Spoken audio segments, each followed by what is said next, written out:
Hello, Namaskar. This is Firstpost and you're watching Vantage with me, Palki Sharma.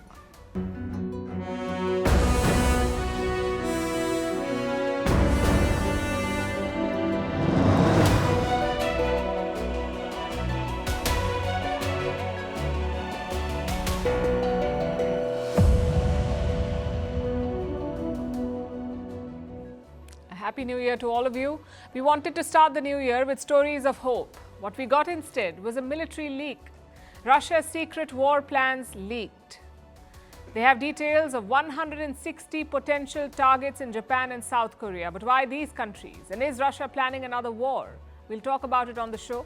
Meanwhile, Ukraine has shut off Russian gas flowing into Europe. It will hurt all sides, Russia, Ukraine and Europe. We'll tell you who will be the biggest loser. In the US, the H-1B visa war continues to intensify. Donald Trump has finally weighed in. Which side does he support? We'll tell you. What is the new Taiwanese board game that simulates a Chinese invasion? Why Elon Musk is enemy number one for German politicians? How Ivory Coast has become the latest African country to expel French troops? A special report on the quick commerce revolution in India. Why Joe Biden is now being called the vacationer-in-chief. He spent 40% of his time as president on vacation. What's the New Year's economy and how do you contribute to it? And on the first day of 2025, we draw up a to-do list for India. All this and more coming up. The headlines first. In the US, a driver plows his truck into a crowd in New Orleans, killing at least 10 people and injuring 30 others. The area was packed with revelers celebrating the new year when the attack took place. The truck driver has been shot dead. A suspected improvised explosive device has been found at the crime scene. India is an important neighbor, says Bangladesh's army chief, admits that Dhaka is dependent on New Delhi in many ways. The general says Bangladesh won't act against India's strategic interests. The ties between the two countries have been strained since former Prime Minister Sheikh Hasina was ousted in August last year. Iran will hold nuclear talks with the UK, France and Germany on the 13th of January. The meeting will take place in Switzerland. The three countries have accused Tehran of growing its uranium stockpile and threatened to restore sanctions against it. Talks to revive the Iran nuclear deal have been stalled since the US withdrew from it in 2018. A major power outage plunges Puerto Rico into darkness on New Year's Eve. Authorities say the restoration could take up to 2 days. Puerto Rico is a U.S. island territory. While the cause of the outage is still being investigated, initial findings point to a fault in an underground cable.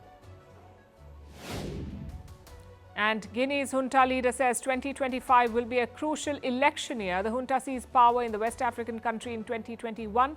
They had promised to hand over power to a civilian government by the end of 2024 and to hold a constitutional referendum, but neither has happened so far.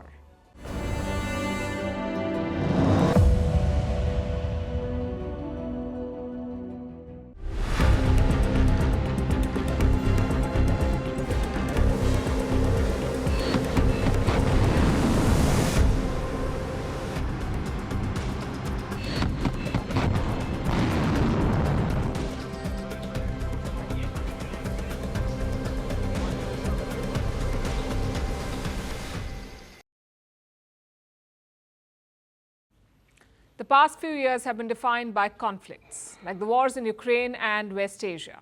They have dominated global headlines. And as we begin a new year, this trend is expected to continue. Tonight, we'll tell you about some leaked military documents. These are from Russia. They're leaked Russian war plans, and they're not about Ukraine. Their target is Japan and South Korea. The Russian military has drawn up a list of 160 potential targets spread across Japan and South Korea. 160 targets. These include both military and civilian locations. And Russia seems prepared to hit them. It has a detailed playbook for the eastern frontier. Tonight, we'll tell you what it says, starting with the most basic question: why? Why has Russia drawn up these war plans? Is it going to launch another war? Not immediately. These secret war plans were prepared between 2008 and 2014, so they're old. Russia uses these plans to train its troops. This is standard war gaming. Most militaries do it to keep soldiers war ready. But what's different in this case, or what's shocking, is the scale. Like I said, there are 160 potential targets, out of which 82 are military sites. From airfields to radars and naval installations, this list covers all, 82 of them. And the rest are civilian targets. These include nuclear power plants, fuel refineries, steel and chemical factories, transportation tunnels, even bridges. These plans come with detailed notes. Let me give you some examples. One of the slides talks about South Korea's command and control bunkers. Russian officials have left some notes there. They describe how much force they will need to breach these South Korean bunkers. Another slide talks about a Japanese radar base. It has precise measurements of the building. Some slides also talk about Russian weapons that Russian forces can use to hit the targets. One of them is H-101. This is a non-nuclear cruise missile. Back in November, Russia used the same missile in Ukraine. This is a lethal weapon. It has a range of up to 5,000 kilometers. These missiles can fly low and avoid radar systems too. Now, this leak should alarm Tokyo and Seoul. Just look at the depth of planning by Russia. They have narrowed down on specific targets. They have identified vulnerabilities. They even know which weapons to use where. But again, why would Russia launch an attack in the east? Two possible scenarios come to mind. The first involves the Kuril Islands. This is a group of 32 islands in Russia's far east. This is a contested territory. The dispute dates back to the Second World War. Both Russia and Japan claim these islands. The Japanese call them northern territories. As of today, they are in Russian control. There are around 20,000 Russians on the Kuril Islands. In 2024, this dispute caused friction between the two sides. Russia has been militarizing these islands. It has also blocked visits by foreign ships, and all of this has frustrated Japan. At this rate, it could spark a conflict. That is the first scenario, the territorial dispute between Japan and Russia. The second scenario involves the United States, the arch rival of Russia. The Americans have a big military presence in this region. They are the key security providers to Japan and South Korea. I'll give you some numbers. In South Korea, the US has 73 bases. 73 bases in South Korea, more than 26,000 American troops. Then we come to Japan. There are 120 American military bases in Japan and more than 50,000 American troops. These numbers are quite significant, and they make Russia uncomfortable. Moscow fears that if a war breaks out with NATO, its eastern flank could be exposed. The US could strike Russia in the east by using its military assets in Japan and South Korea.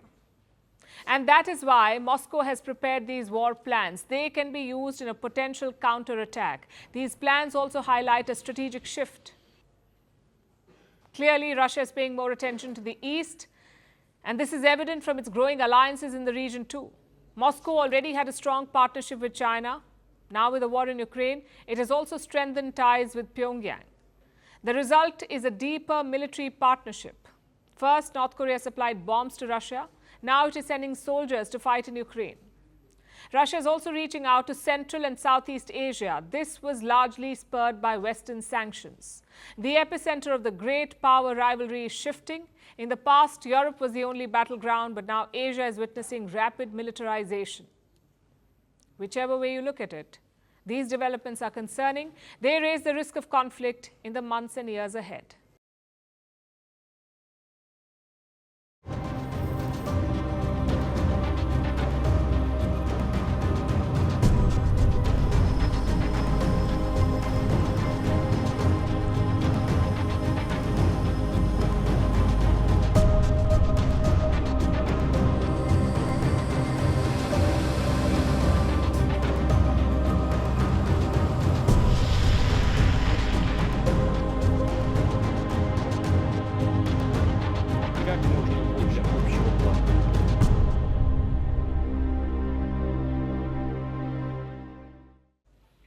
Ukraine has shut off the Russian gas tap, that too in the middle of winter. They had a 5-year transit deal with Moscow, a deal that expired by the end of 2024. Kiev had the option of extending the deal last month, but Volodymyr Zelensky said no. He said Russian gas would not be allowed to flow via Ukrainian land. It's a decision that affects all sides. Russia loses money in gas sales, Europe loses energy supplies, and Ukraine loses transit fees. So the question is, who is the bigger loser? First, some facts. Russia has long been the dominant gas supplier to Europe. You have pipelines connecting the two sides. There are pipelines over Ukraine, over Belarus, over the Baltic Sea, and over Turkey. The ones over Ukraine are the most important. Russia has been using them since 1991. Even after the war began, the war in Ukraine, Russian gas flowed through Ukraine. It's a deal that worked for both sides. Ukraine got around $800 million in annual fees, and Russia got a short route to Europe. But Zelensky says no more. He has given up the transit fees to end Russian supplies. And what's the fallout? Well, limited so far. European energy prices are only marginally up. And this is very different from the shock of 2022. Do you know why? Because this time Europe is prepared. In 2021, Russia made up 40% of Europe's gas imports. By 2023, their share had fallen to 8%, which means Europe has diversified. They are buying more gas from other places, from the US and Qatar. Hence the limited impact. But some countries in Eastern Europe will be worried, especially Slovakia. Around 1/3 of their gas comes from Russia. So their prime minister is furious. His name is Robert Fico. He visited Moscow last week and met President Putin. And today he lashed out at Ukraine. He said the move would hurt Europe, not Russia. The grass always suffers. I do not want Slovakia to be such grass, as we see these days when the transit of gas through Ukraine is stopped, which will have drastic impacts on all of us in the European Union, but not on the Russian Federation. Putin said the same thing last month. He said Russia is always willing to supply gas, but that Ukraine is politicizing the issue. We did not terminate the contract. They said that would not extend it. If that's what they want, so be it. They are hand-fed by Europe. Because, like I said, without European support, Ukraine not only is not able to battle, but cannot exist in general. And now, Ukraine punishes Europe by shutting down the transit contracts. There are two things to note here. Number one, it's a big loss for Russia. They stand to lose $5 billion in gas sales, that too in the middle of a crisis. In 2023, Russia's state-owned Gazprom recorded $7 billion in losses, their first annual loss since 1999. So Putin can downplay this as much as he wants, but it is a setback. That is point number one. Point number two, the impact on Europe will be mixed. Western Europe is not panicking like they did in 2022. They are prepared for this. And Eastern Europe, well, they're concerned, but not panicking yet. Hungary is getting Russian gas from Turkish pipelines. Austria cancelled its Russian deal last month, which basically just leaves Slovakia. So right now, it's not a bloc-wide energy crisis. The only country that's really suffering is Moldova. It's a former Soviet republic that borders Ukraine.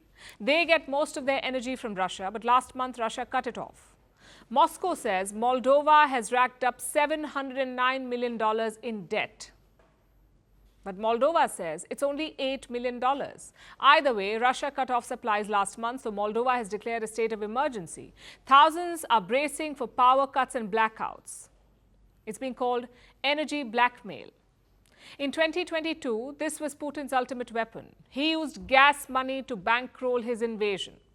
He also used it as leverage against Europe. But 3 years later, it's not as effective. Europe has moved away from Russian gas, and Moscow has not been able to find alternative buyers. Unlike oil, you cannot just pack up gas into containers and ship them. You either need direct pipelines to transport gas, or you must convert the gas into liquid form and then ship it. It's very expensive and time-consuming. India, for example, buys a lot of Russian oil, but very little Russian gas. So Putin's energy threats are not as deadly as they used to be. Luckily for him, he's ahead on the battlefield, and with Donald Trump's help, he may not need energy blackmail. Thank you, Mr. President! competent people. We need smart people coming into our country. We need a lot of people coming in. We're going to have jobs like we've never had before.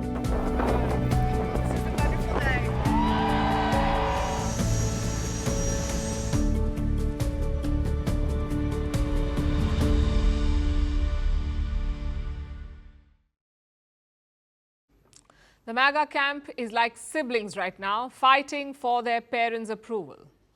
On what? The H-1B visa for skilled migrants. One side says it hurts American workers. The other side says it will preserve American excellence. And yesterday, the parent weighed in. I'm talking about Donald Trump, the president-elect. He hosted a New Year's party at his home in Florida. The reporters asked him about his position on the H-1B visa. Listen to the reply. Voice up. We have to have the most competent people in our country. We need competent people. We need smart people coming into our country. We need a lot of people coming in. We're going to have jobs like we've never had before. This is the second time Trump is clarifying. He has said twice now that he supports the H-1B visa program. So why is there still confusion? Because of two reasons. Number one, Trump's far-right supporters do not like H-1B. They want the program to be scrapped.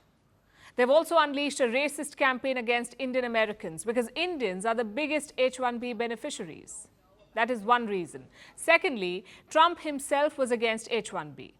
In his first term as president, he drastically reduced visa approvals. By 2018, the rejection rate had shot up to 24%. 24% applications were rejected. And this was no surprise because Trump campaigned on reducing foreign labor. Listen to his remarks. These are from 2016. This is what Donald Trump said in 2016. I will end forever the use of the H-1B as a cheap labor program and institute an absolute requirement to hire American workers first for every visa and immigration program. No exceptions. But now he says he's always supported it. You can see why it's confusing. But the question is, what brought about this change? Why has Trump shifted his position? It's because of the tech community. Most H-1B visas are used by big tech, the technology companies. And they supported Trump's campaign this time. Elon Musk, for example, he loves the program. His companies are among the top users of H-1B. So Donald Trump is leaning towards his new tech supporters and saying what they would like to hear. For countries like India, this is a positive signal. But there are two factors to note. One, the voter sentiment. Immigration and jobs were key issues in this election. Americans chose Donald Trump because he promised to create more jobs, not for migrants, but for Americans. And the polls support this. Only 26% Americans want to hire more foreign workers in high-skilled jobs. 60% say, make do with what we have. Meaning, hire American, not foreign workers. How long will Trump ignore this sentiment? That is the first factor to note. Secondly, Elon Musk has slightly backpedaled on his position. He recently said the H-1B system is broken. He said it's in need of urgent reform, like increasing the minimum salary requirement or asking employers to pay annual fees for using the program. Basically, make H-1B visas more expensive. And what would that achieve? It would discourage firms from using the visa liberally. Instead, they would only use it when absolutely necessary. Let me explain this. Tech firms don't use H-1B out of the goodness of their heart. They use it because H-1B labor is cheaper. Around 60% of these visa holders are paid less than the average wage. And let's say the salary threshold is raised or the annual fee is hiked. Then it would erase this wage gap. Meaning it would not make sense to use the H-1B anymore if you're only doing it to save costs. That's not just bad news for Indians, but also bad news for these companies because they will have to pay more money. Is this what Donald Trump is trying to do? Or will he continue with the way things are? Well, that's the question he has not answered yet. If you think about it, this is a story of injustice all around. The far right hates having too many Indians in America. For them, it's not about skills or wages, it's about race. Meanwhile, tech firms love having H-1B workers around, but for them, it's all about paying less, about exploiting the non-American workers. Neither side is fighting the good fight here. It's just injustice of two different kinds.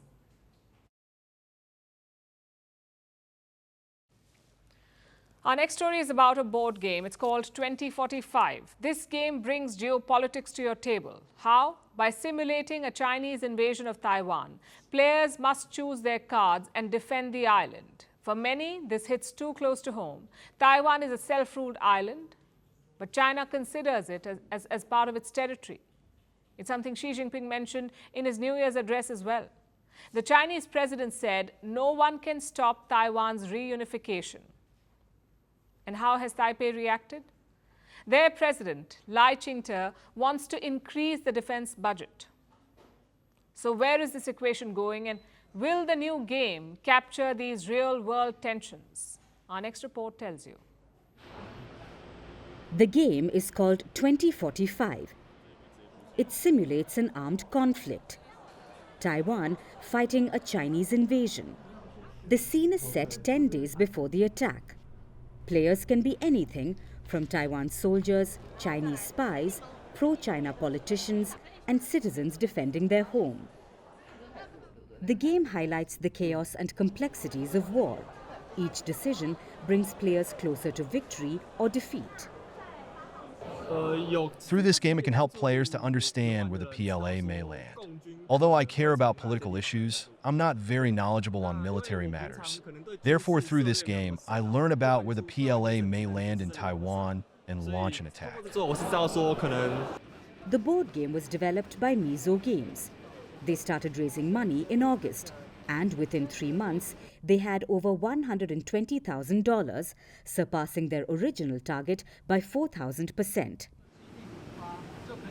The game will not just release in Taiwan, it will also be available in the United States and Europe.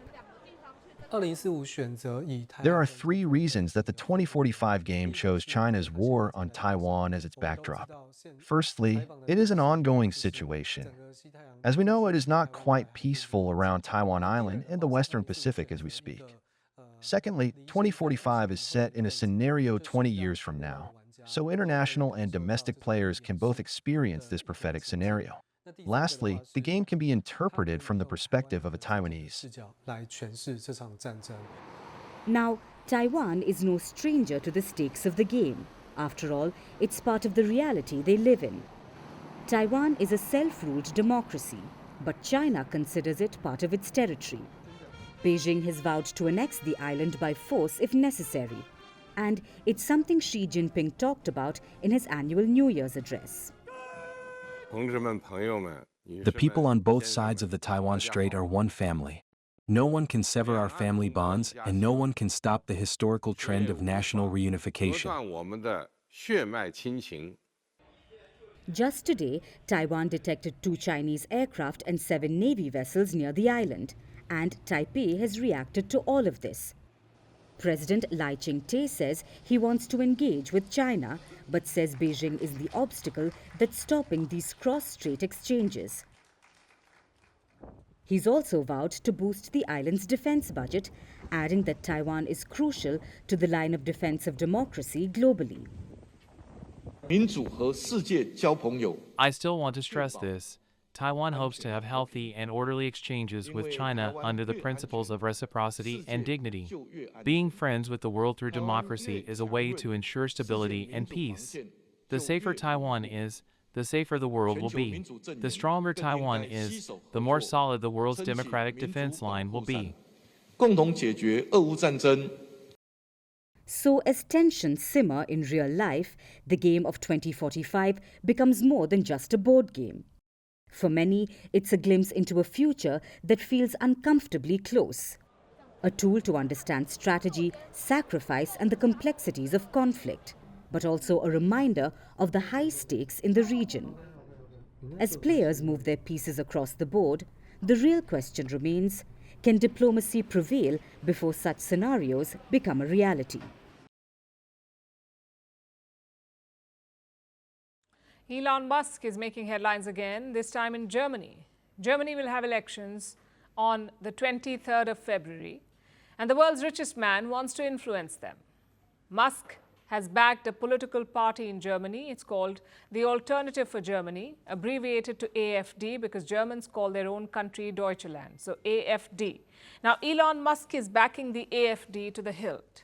A few days ago, he put out this post saying that only the AfD can save Germany. This, by the way, is Elon Musk's new account name. He changed it recently, which is a whole new story. But for the moment, we'll stick to Germany and how Musk has endorsed a political party there.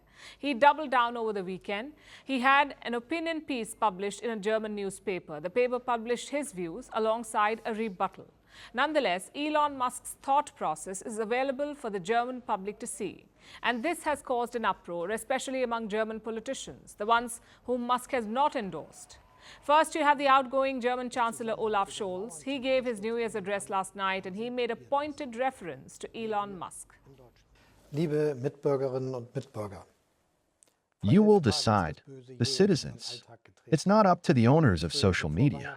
In our debates, you can sometimes get the impression that the more extreme the opinion, the greater the attention it garners. But it's not who shouts the loudest who decides what happens in Germany, but the vast majority of sensible and decent people.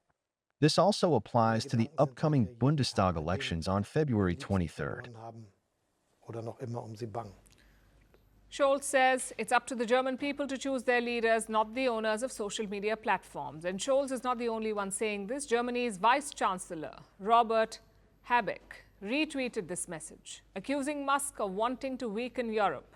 Remember, the AfD is a Eurosceptic party. They don't like the idea of the European Union, and that's the reason behind this accusation that Musk is trying to weaken Europe. Now, both Scholz and Habeck are part of the outgoing government. They were bound to criticize Musk, but the opposition too is unhappy with him. This is a post by Friedrich Merz, the leader of the Christian Democratic Union. His party is leading in the opinion polls, and he is poised to become Germany's next chancellor. He is not happy with Musk's election interference. He's called it intrusive and presumptuous. And he has a point. Musk is intruding on German politics. He is not a German citizen, so why is he getting so involved? Well, Elon Musk says it's because he has a Tesla factory near Berlin, so he has skin in the game. But the German politicians are not convinced. They see Musk as an opponent. He's making their lives more difficult, and that is why they're all lashing out. But the simple fact is, Musk is not doing anything illegal. He's just exercising his right to free speech. He is the richest man on earth. He owns one of the biggest social media platforms on the planet. So his speech is simply amplified. But he's not technically doing something wrong. It's just that German politicians don't like what he's saying, and they have no way to stop him. That is why they're seething. And this is the new reality. Social media is a double-edged sword. People like Musk can weaponize it and use it to influence elections. That is the reality of today. Just like using traditional media to influence voters was the reality of yesterday. Many Western newspapers and magazines have told people in far-off lands about who they should and should not vote for. When someone complained, they cited freedom of speech. Of course, social media is more complicated with its algorithms and echo chambers, and governments don't really know how to tame this beast. But what about voters? What can you as an average citizen do about this? How can you get Musk to back off? Well, he's a businessman. If you really want him to stop, hit him where it hurts. Stop using X, stop buying Teslas, don't opt for Starlink if it comes to your country. Protest with your wallet. That's the only thing you can do. Frankly, the German politicians are acting ridiculous, complaining about Elon Musk on X, basically giving him more money every time someone views their post. This is counterproductive. If Musk bothers them so much, they should be deleting X from their phones. If not, they're just adding to his influence. Our next story is from Africa, from Côte d'Ivoire in the west. In English, that's the Ivory Coast. The country has a New Year's resolution. It has made a pledge to kick out French troops. That's right, Paris has lost yet another African stronghold. The Ivory Coast is the latest country to show France the door. It follows other former French colonies like Mali, Burkina Faso, Niger, Chad, and Senegal. But what has led to this situation? And how will Ivory Coast's move affect French plans? Our next report has the details. Mali in 2022, Niger in 2023, Chad just now in December 2024. Former French colonies in Africa are growing accustomed to this sight. Scenes of French soldiers packing their bags and leaving. It's been happening every year since 2022. My dear compatriots, dear brothers and sisters, we can be proud of our army, whose modernization is now a reality. It is within this framework that we have decided on the coordinated and organized withdrawal of French forces from Ivory Coast. Thus, the camp of the 43rd Marine Infantry Battalion in Port Bouet will be handed over to the armed forces of Ivory Coast starting this January 2025. The next French troop withdrawal will take place in the Ivory Coast. It's scheduled for this month. France will hand over a military base in Abidjan to the Ivorian government. This is a hammer blow to French military ambitions in Africa, and it caps off a horrible few years for Paris. France was once a major colonizing power in West and Central Africa. It controlled multiple countries and millions of people. The French colonial empire in Africa broke up in the 1960s, but France maintained a strong military presence in its former colonies. Paris controlled multiple military bases in Africa. It had thousands of troops stationed in the continent, and things continued this way for decades. But the dominoes started to fall a few years ago. It started with military coups in 3 Sahel countries: Mali, Burkina Faso, and Niger. The new military juntas weren't fans of the French presence, so one by one they began kicking French troops off their soil. Soon, other former colonies began protesting against the presence of French troops. Coup-hit ones like Chad, and stable ones like Senegal as well. Now, the Ivory Coast has joined them. The Ivory Coast is considered a staunch ally of France. They share warm ties, but even Abidjan doesn't want anything to do with French troops anymore. Part of this could be political. The Ivory Coast goes to polls in October. Anti-France sentiment has taken hold of all of West Africa. So President Alassane Ouattara might be playing it smart, appeasing the public during an election year. But even countries nowhere near elections have had enough of the French troops. Along with the Ivory Coast, Senegal has made an announcement as well. I have instructed the Minister for the Armed Forces to propose a new doctrine for cooperation in defense and security involving, among other consequences, the end of all foreign military presences in Senegal from 2025. That's another dependable French ally, telling France to pack up and leave in 2025. And Senegal doesn't go to polls till 2029. There doesn't seem to be any ulterior motive. They just seem done with the French military presence. This is a major setback for France.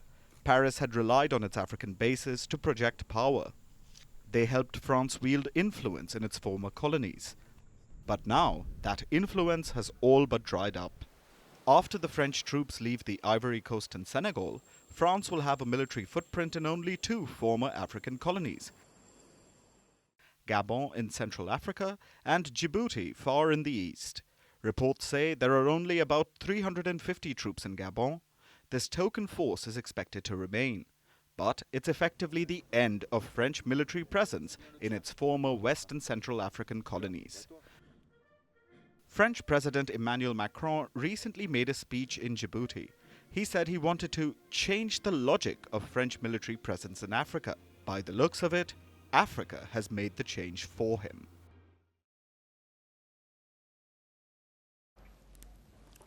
Need a Diet Coke? Guess what? You can have it delivered in just 8 minutes. Craving some eggs to go with it? Add them to your cart. Feeling bold and want to throw in an iPhone? Yep, that's possible too. If you're in India, you know what I'm talking about. For those tuning in from around the globe, welcome to India's quick commerce revolution. Quick commerce, or Q-com as it's called.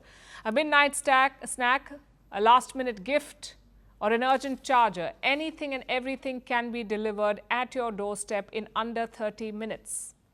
It is fast and seamless, and it is redefining the way we shop. Take New Year's Eve, for example. Quick commerce platforms received record order volumes, far higher than they did in 2023. In the last 2 years, their sales have shot up by 280%. That's right, 280%. In 2021, the total merchandise sold was worth $500 million. In 2023, it was $3.3 billion. That's a 280% hike in 2 years. Leading this revolution are a handful of platforms like Swiggy, Blinkit, and Zepto. They have set new benchmarks in delivery speed, and now other companies want to join this race, like Flipkart. In August, it launched its quick commerce service. It's called Flipkart Minutes. Amazon, too, wants to launch a similar service this year. It's the first time the company is venturing into quick commerce anywhere in the world. Fashion giant Myntra is doing it too. It has launched a 30-minute delivery service. So have Tata and Nykaa. So everyone is entering the fray. They want to ride the Q-com wave. But is this rise sustainable? Or is it a bubble waiting to burst? And here's why we ask.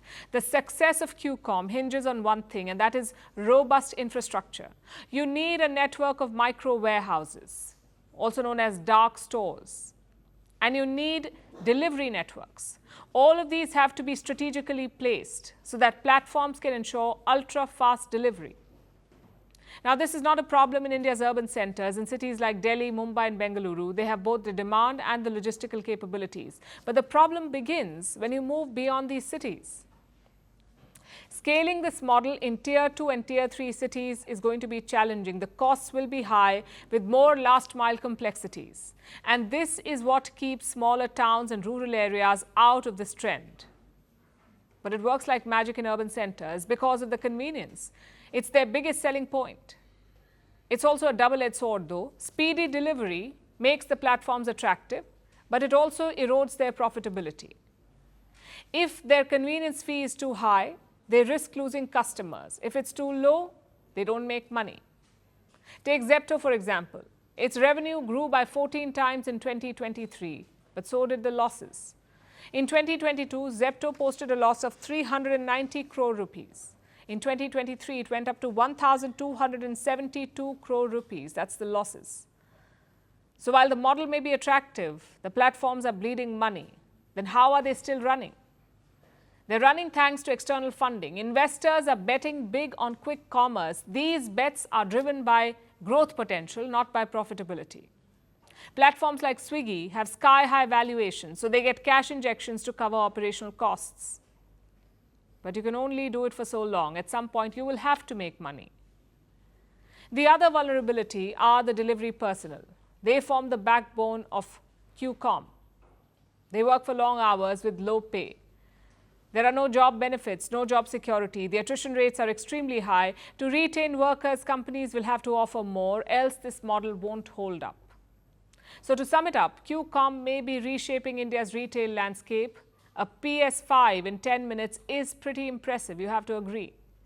Currently, India's Q-com market is valued at $3.3 billion. By 2029, it could be worth $10 billion. The Zepto CEO says it could rival e-commerce very soon. And this is a big achievement for India, for its internet ecosystem. India could become the world's first Q-com success story. But only if the platforms can achieve long-term viability. To survive, they will have to do more. They'll have to expand beyond cities, ensure sustainable working conditions, and balance affordability with profitability. The clock is ticking because this is not just a race for deliveries. It's also a race for survival. Joe Biden is back in the US. He has returned from a swanky vacation in the Virgin Islands. It is his last holiday before Trump takes office on January 20th. And it's creating a lot of buzz on the internet. No, shirtless Biden pictures are not going viral again. This time it's because of his new nickname, Vacationer-in-Chief. That's what he's being called, Vacationer-in-Chief. Biden's recent vacation has increased his off days to 570. You heard me right. The 82-year-old US president has taken 570 vacation days. He has spent 40% of his 4-year presidency holidaying. To put it in context, it will take an average American about 48 years to match Biden's holiday record. Why has this fueled a debate? And where does Biden stand in comparison to his predecessors? Here's a report. Donald Trump takes office on January 20th. So US President Joe Biden has about 3 weeks left to settle his legacy. There's no shortage of national or global challenges demanding his attention. But like any employee serving their notice period, 82-year-old Biden is on vacation mode. Except quite literally. Biden, along with his family, spent his New Year's holidays on a swanky vacation. His traditional getaway to the Virgin Islands, where he has spent most of his time basking in the sun at a beachfront villa.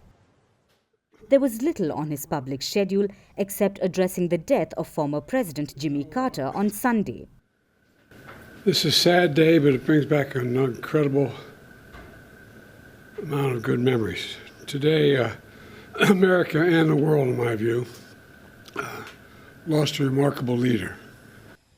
Now, Biden has finally broken out of his vacation haze, wrapped up his St. Croix getaway, and headed back to the United States before going to Camp David for his final time there before he exits the White House.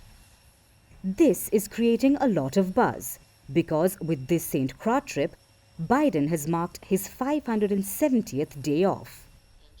Yes, 570 days of vacation. It's estimated that Joe Biden spent 40% of his entire 4-year presidency on vacation. As per reports, Biden's off time surpasses that of all his predecessors. Donald Trump spent 26% of his presidency on vacation. Ronald Reagan, the 40th US president, and Barack Obama, the 44th US president, each spent only 11% of their 2-term presidencies on vacation.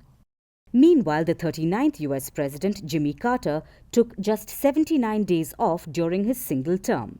79 versus 570. That's quite a gap. And it only widens further if you look at the vacation days of an average American.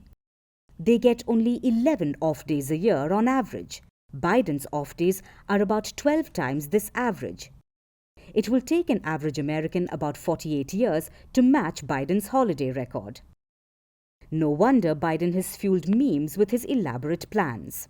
This isn't to say that a president shouldn't take a vacation. In fact, it's crucial to get off time from work. It improves well-being, enhances productivity, improves creativity and stress management. Also, when you're the president, you may not get the standard off days that others do. Like the 4th of July in the US is peak travel season. But the president has to stay home and work. Vacations change when you become the commander-in-chief.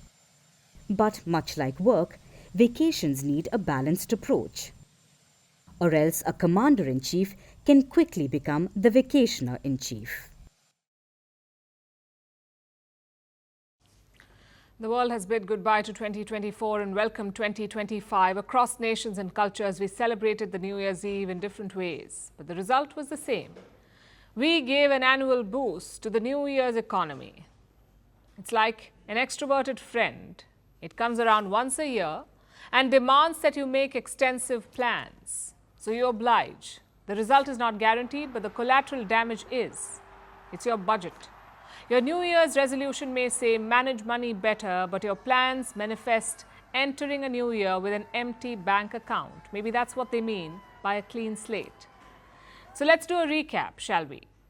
If you live in the Netherlands, congratulations, you have helped break a national record, a record for the most money spent on fireworks. With the New Year celebrations, the expenditure reached $122 million for the whole year. And if you're in the UAE, it's a world record for you.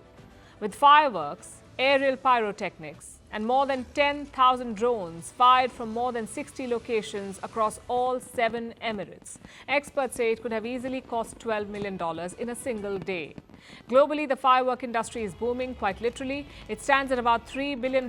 From Sydney's 9 tons of explosives to London's 12,000 fireworks, it got a major boost last night. People also spent a lot of money buying tickets just to watch these fireworks. Like with Dubai's display from the Burj Khalifa, the keen price of $470 per person. Or the London fireworks on the River Thames, it cost up to $60 per person. More than 100,000 people showed up. You can do the math. Celebrations aside, let's also look at the before and after. All the travel, it fuels the New Year economy. Just look at India. Airfares have surged up to 35%. Hotel rates have risen 3 times. But if people couldn't go out of town, they were going out on the town, splurging. But not how you may think. In Mumbai, about 18,000 people were penalized yesterday. They violated traffic rules because what is New Year's Eve without some drunk driving apparently? So they were fined, obviously. Do you know their contribution? About $104,000, that's 89 lakh Indian rupees in a single day. So no worries if you did not go out, you contributed to the New Year economy too. India's quick commerce firms, your Blinkit, Swiggy, Instamart, saw record demand yesterday with order volumes like they had never seen before. 853 chips packets were ordered on Swiggy every minute. 200,000 aloo bhujia packets were ordered on Blinkit. And to the app's surprise, grapes joined the Hall of Fame thanks to a social media fad. It has dug up an age-old Spanish tradition of eating 12 grapes on New Year's Eve. Hopefully, Instagram won't land on the Danish New Year tradition. Or you would find Gen Z smashing plates instead of shoveling grapes into their mouth while balancing a glass of champagne, or should we say, a non-alcoholic beverage. Because Big Basket saw a 552% rise in the sales of such beverages, non-alcoholic. This last bit may be surprising, but if you look at the bigger picture, it really isn't. This New Year's economy is not just about one night, it's also about what comes after. The month of January, the month of New Year resolutions. When consumers chase fitness, better budgeting, or new language skills. The world over, January is the one month where alcohol sales almost always go down. Dry January boosts the sales of non-alcoholic drinks. Gym memberships bulk up as well. They peak in the first month with an average increase of 12%. Some other hits include exercise equipment, planner and diary sales, and even sales of storage solutions like containers. They soar by 30% in January. Yes, everyone wants to get their life together and in order. So companies seize the moment. There is a steady stream of gym ads. Personal finance apps offer discounts. So do language apps like Duolingo. This US company offers a discount only once a year, every year. It is in the month of January. It is their biggest customer growth period. But don't get us wrong, this is not a new year, new you, new reality check. Now is the perfect time to look back, to enjoy new beginnings, and to reflect on what you want. Just know that when you bet on a fun New Year's Eve or a successful New Year's resolution, companies are betting on you, and the New Year economy knows it. A new year also means new priorities, a new list of things to do. People have been making such lists for decades now, but we thought, why not countries? Countries and governments should also have priorities. I'm sure they do, a list of things to get done in 2025. We have prepared such a list for India. It's not limited to one particular issue or priority. It covers a number of things, a wide range of things, like what should India tweak about its foreign policy in this year? How should India handle its youth? And how can we reignite economic growth? You may have dozens of things you want the government to do, but we have shortlisted 7. Take a look at India's to-do list for 2025. What's on your bucket list for 2025? Maybe that dream holiday, or getting in shape, or learning a new musical instrument. The new year is the best time to make a list of things to do. So we thought, why not do the same for India? We've got 7 items on this list. Things we think should be on the government's mind this year. The first is normalizing cryptocurrency. Let's face it, the crypto bros had the last laugh in 2024. Bitcoin crossed $100,000 after Donald Trump won. He's got big plans for cryptocurrency. He wants to turn the US into the world's crypto capital. Bitcoin is going to the moon, as we say, it's going to the moon. We're not saying do the same in India, but at least do more. Right now, crypto profits are taxed at 30%, which is a lot higher than stocks. So the government is basically saying, be careful here. Be wary of cryptocurrency. That attitude certainly needs to change. Crypto may not replace currencies, but it has become an increasingly accepted form of investment. So it's time to normalize it. Of course, that also means appointing a regulator, a headmaster, to keep things tidy. Right now, crypto is regulated by virtually everyone, by the Reserve Bank of India, by the Securities and Exchange Board or SEBI, and by the Finance Ministry. I'm afraid that won't cut it. You need a dedicated regulator to build confidence, preferably someone who doesn't have to Google what is cryptocurrency. Item number 2 is a bit more serious. Building up air defenses. We kept hearing about Israel's Iron Dome last year. Does India need one of those? Well, our country is 300 times bigger than Israel, so a dome may not be practical, but we do need more air defenses. Recently, India has started buying such systems from outside, like the Barak and Spider from Israel and the S-400 from Russia. Some air defenses are also being built at home, like the Akash and Prithvi. But 2 things to keep in mind here. The first is the quantity. You saw the aerial attacks from Iran last year. It wasn't 1 or 2 drones, it was literally hundreds of them. So you need air defenses in bulk, something that the Air Force Chief has also pointed out. So एक combination जो है इसका मिला के हमारे पास जो air defense weapon system होंगे वो fairly competent होंगे. लेकिन हाँ ये बात सही है कि numbers हमको बहुत ज़्यादा चाहिए होंगे in terms अगर हमें सब कुछ protect करना है. Second, you need to be smart about it. Countries are firing dirt cheap weapons nowadays. An Iranian drone costs around $2,000. Do you really want to shoot it down with $1 million weapon? It's not viable for a country like India. We don't have allies giving us billions in military aid. Our defense budget is mostly salaries and pensions, so it's important to be smart and strategic. And speaking of strategy, do you know who wrote India's National Security Strategy Doctrine? You don't, because we don't have one. And that is item number 3. India should codify its national security doctrine. Most of the big powers already do it. The US, the UK, Japan, Russia, all of them publish and update their national security doctrine. Think of it as a guidebook. It tells you what your interests are, what are your biggest threats, who are your partners, and what is your approach to long-term security. India has tried to make such a document multiple times, the most recent being in 2018. But each time the effort failed. Foreign Minister S. Jaishankar was asked about the need for such a document. His response, if I tell you, I have to kill you. Every country has its own way of communication, its own way of policy formulation. Because somebody else puts out a document every 3 years or 4 years and says that is my national security, it is not necessary I follow that model. I could have it, I could tell you that it exists, but I have to kill you if I tell you. Flexibility is the upside, but the downside is confusion. A written policy makes it easier for different agencies to make decisions. It puts everyone on the same page. I'll give you an example. Last year, India's Finance Ministry called for more investments from China. It said we cannot shut off Chinese businesses. The same year, India's Defense Ministry issued a directive. It said, do not use Chinese parts in drones. Now, if you follow geopolitics, the differences may be obvious. But if you don't, it can be confusing. A written national security policy could avoid such confusions. It would also add continuity to decision making. Next is item number 4, sports infrastructure. India is officially bidding for the 2036 Olympics. I know it's 11 years away, but for an event like this, 11 years is nothing, because it takes time to build world-class facilities. Right now, only 10% of India's sporting infrastructure meets the Olympic standard, so major upgrades are necessary. And this is after you win the bid. To win, you need to make a strong case. You must showcase your cultural heritage, you must invest in grassroots sports, and you must present an impressive plan. All of this starts with good infrastructure.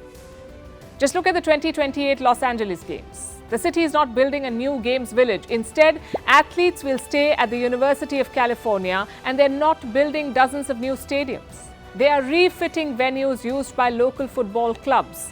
That is the future of the Olympics. Not massive Colosseum-style stadiums, but multi-purpose structures of the highest quality.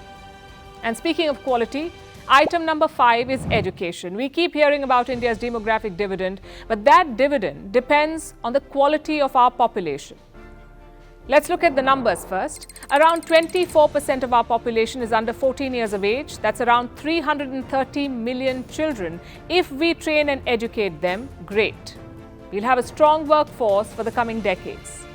But if we don't, it could drag our growth story down. So two things must be done on priority. The first is spending more. We spend around 4% of our GDP on education. The target should be around 6%. This money can be used to upgrade our schools. We're talking better services, cheaper meals, more teachers. Apparently, there are 1 million teaching vacancies in Indian schools. You need to pay well to fill them up. This money can also be used for education loans. You see, most Indian colleges are now private, which means you need to pay a higher fee. If you cannot afford that, you could try for an education loan. Just one problem though. Only 4% of India's higher education students have availed a loan. Experts talk about a number of challenges like higher interest rates or unfair eligibility criteria or long drawn-out application times. Perhaps the government could ease things out for them. Which brings us to the second priority, that is the quality of education. There is an urgent need to revamp the syllabus. We are seeing new technologies like artificial intelligence and 6G. It is important to add that to the syllabus, to gear education towards jobs. If not, you will have educated unemployment. In fact, that is the situation right now. Jobless rate for graduates is almost 30%. But it's only 3.4% for people who cannot read or write, which is simply unacceptable. Education should be an asset, not a liability. Now we are down to the last two items. Number 6 is reaching out to Africa. That is the missing piece in India's foreign policy. Africa is home to resources worth trillions of dollars. This includes strategic minerals like cobalt, nickel, and manganese. These can be used for making semiconductors and batteries, which is why there's a race for Africa. China, Europe, America, all of them are looking to secure their interests. India too has a sizable footprint, but a lot more needs to be done. India and Africa started a summit back in 2008. It was supposed to be held every 3 years, but the last one was held in 2015. Since then, no summit has been held with Africa. 0 summits in 9 years. Guess how many China held in this time? 4 summits. And this shows in trade numbers too. China's trade with Africa is $282 billion. India's trade is just $100 billion. So the first priority is to hold that summit, to show Africa that India is interested. And the focus should go beyond just pumping money. Because let's face it, if it's a battle of wallets, India cannot beat China or the US. So New Delhi should offer something extra. For example, its lessons on digital economy, or paperless delivery of government schemes, or electronic payment systems like the UPI, or even healthcare services. India is known as the pharmacy of the world, and Africa faces medicine and vaccine shortages. It's a challenge that India should take on. Thankfully, New Delhi seems up for it. We saw an indication of that at the 2023 G20 summit. India led the push to give permanent membership to the African Union. That move has given us a lot of goodwill in the continent. The key is to build on that. Which brings us to our final item. It's something Indians have been asking for a long time. It's also something that ordinary Indians deserve: a tax cut. Indian consumer spending has fallen since the pandemic. As a result, GDP growth also fell. The projection was 7% in the last quarter, but the actual rate was 5.4%. If you want to kickstart spending, you need a tax break. And it's only fair. Less than 2% of Indians actually pay income tax, which is mostly the salaried middle class, and they're also paying GST along with others. It's too much pressure on one group, especially when their employers have it so good. I'm talking about Indian corporates. They're making more money than ever, yet income tax collection is higher than corporate tax collection. Imagine that. Ordinary taxpayers are contributing more than companies. How do you expect people to have disposable income? How do you expect them to spend more? The way we see it, a tax cut is the best bet. Let's see if the government agrees when the budget comes out. But frankly, some of these other items are non-negotiable. It's about national security, about the future of our children, and also our livelihoods. Ideally, they shouldn't wait until the new year to work on these, but if a to-do list helps, why not?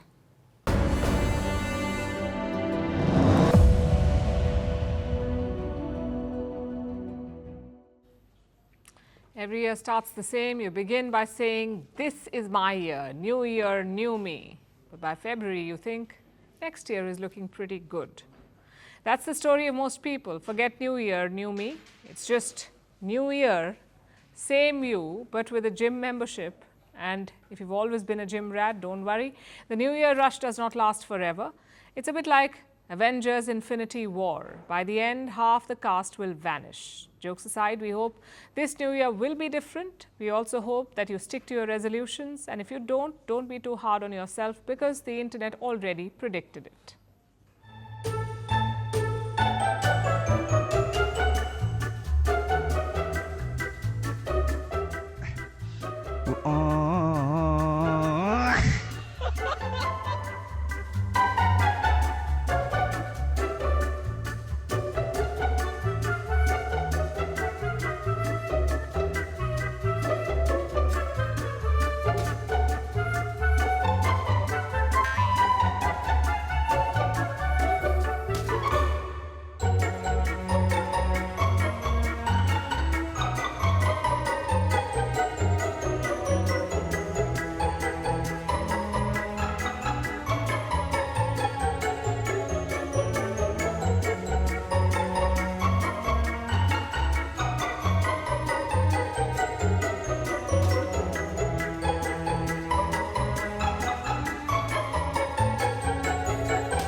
Finally, it's time for Vantage Shots, images that tell the story. We are in 2025, but it took the entire world 26 hours to welcome the new year. From Sydney to New York City, fireworks lit up night skies across the globe. So here's a look at how the world welcomed the new year.